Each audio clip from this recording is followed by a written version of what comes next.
Hi, we are here at Shaky Kneeds. My name is Wendy Rollins for Radio 105.7, and I have the gentleman of the Pixies. It's so good to see you guys. You look sharp. You know, there reaches a certain time in a man's age where you just want to be accepted in a variety of situations, contexts. You don the jacket. Yeah. Just gets you through a lot of situations without a lot of guff. Is that a word, guff? Guff's totally a word. I know what you mean about the guff. I've gotten guff before. Yeah. We've all gotten guff.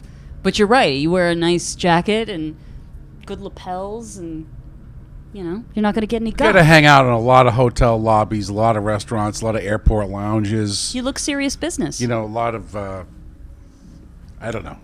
You know what I'm saying? I got you. Situations where we just want to get through this situation as quickly as possible, with the least amount of chit-chat with whoever. We just want to, it's not that, you know, I don't know. That's the best way I can describe it. And we don't get thrown out of a lot of places like we used to now. Ultimately, nobody's giving us guff. All right.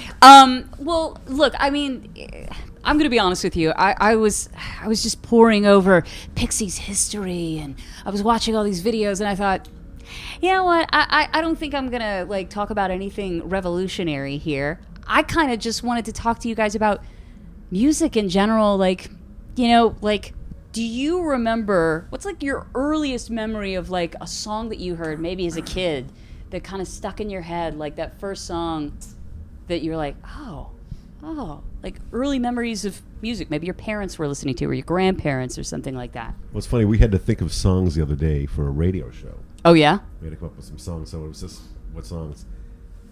And I think all I picked was nostalgia, was When the Saints Go Marching In. Oh, yeah. Louis Armstrong. That was something that stuck in my head. I was going to say, which version? Yeah, Satchmo. Yeah, totally. Who do you remember playing? Is that like, you remember the vinyl playing in the house? Just, yeah, either the record, my parents had the record, or even on the radio I probably heard it. Yeah. On the car. Yeah, for sure. What about you?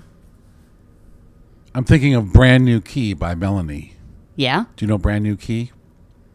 I've got a brand new pair of roller skates. You got a brand new key. Brand new key. Yeah. Yep. Wow. can see it there. It's my brother's favorite song at the time. So we listened to it a lot, I imagine. Yeah. What's the first record you bought? First record I bought. Yeah. Not that somebody bought probably for you. Probably a Beatles record. Yeah? Do you remember? It was a Honky Tonk Woman with a 45. I remember that. Yeah? Do you remember? The Beatles, though, still. Oh, yeah. that question. And I like the Stones, too. It's not like that. I saw somebody posted up somewhere, like, you're either a Beatles fan or an Elvis fan.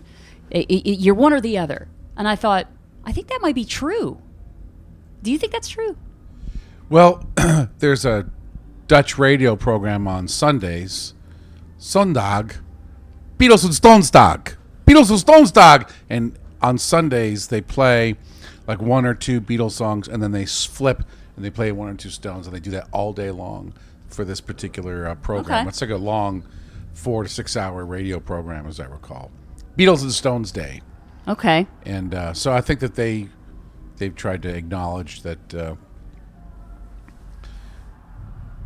maybe there's a overlap there. I don't think they're trying to cater to both the Stones fan audience and the Beatles audience at the same time, and sort of as a way of making peace, kind of bringing them together in their respective living rooms. I think.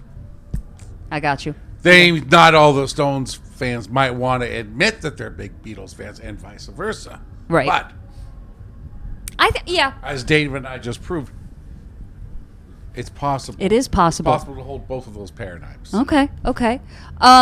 Okay, so first song you remember playing? What's the first song you learned to play? Just with an instrument? Yeah.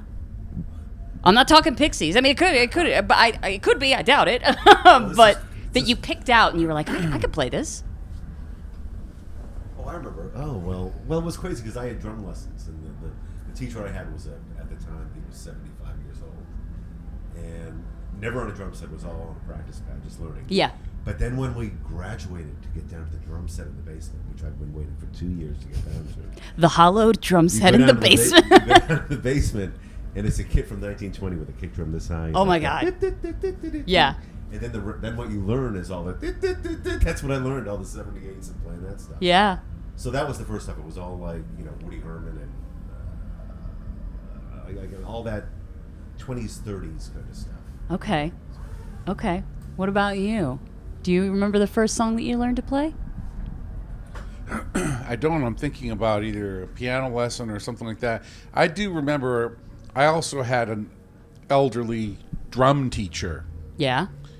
And I remember learning beats that had names like the foxtrot and the turkey trot. I remember doing piano lessons like Yeah. that. Yeah. It's just little melodies. So I don't know if those beats were actually associated with real music, that like old swing music or whatever. Charleston. But it's like, I remember that I had both the turkey trot and the foxtrot. Yeah. So Okay. I don't know. First. Trots. I first learned trots, but there was no music involved. I didn't play along to any music. It was just play this beat. Boom, Right. Bop, boom, boom, bop, boom, boom, bop, boom, boom, bop, boom, ding, ding, ding, ding, ding. Right, and just getting that muscle memory down and everything. Yeah, I mean, I don't know if I got the muscle memory down. I'm not a very accomplished drummer, but I did have a few drum lessons. But I moved on from the drums because I think it was too hard for me or something.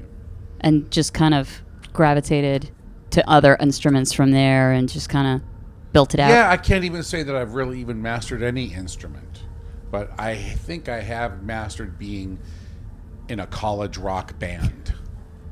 That's what we used to call them when we first started out. Yeah. We called it college rock. Well, I was a college rock DJ, so gotcha. Now the other one I wanted to ask you, first concert that you went to, not that you were taken to, because it's usually a different answer, like your folks took you to something or your buddy or whatever, but the first concert that you were like, I want to go to this show myself. Do you remember what that was? Jethro Tull. Yeah? Wow. You're not going to believe this, but it's also Jethro Tull. Not the same show. No, this would have been when I was about 14. Okay. Is when I saw them in L.A. Okay. Would it have been the same tour for you? Discussed this. I was a freshman, I think, and so this was 1977 or something. Okay. 76, or whatever the album was then. As I remember, I don't know if it didn't correlate to exactly the same time. I was gonna say that would have been wild if you guys were, at the same tour, kind of taking in live music Perhaps for the first the same time. lineup. Okay. I would say probably the same lineup. The fact that it's still the same band is saying something. That's kind of cool, actually. That you both, the first band that you were like, I want to go see live was the same band for both of you. That's crazy. And like many acts that are performing long worldwide tours on that level, it may, even though a different tour, it may still have been the same set list. We don't know for sure. We can't corroborate that yet. But well, there's a site that I love. What is it? Setlist.fm that lists all the set lists for bands, and sometimes you can find some pretty old shows. But it's kind of cool because they even like calculate these metrics of like, how often is this song played? How often is that song? Or for that album, or and so they have all of these things, and it's interesting to see the bands you can tell who have the same set list versus the bands that kind of pick and choose, and when they do something special or whatever.